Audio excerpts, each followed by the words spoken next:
Biz kelinim Qo'chqor va Suryaxon nomiga Agrobankdan 50 million kredit chiqarib, chorva mollarini olib, ularni boqishni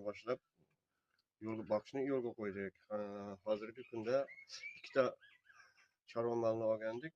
Hozir mollarimiz 4taga 7 soni.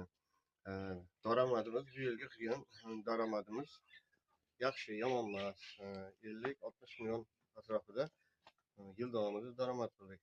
Niyatimiz kelgusi yillarda yana bu chorvachilikni kengaytirib, daromadimizni 90-100 millionga yetkazish. Shundan tashqari mana shu daromad hisobidan issiqxonani ham tashkil qildik, yo'lga qo'yyapmiz. Xudo xohlasa, ko'klamga chiqib issiqxonamiz ham tayyor bo'ladi va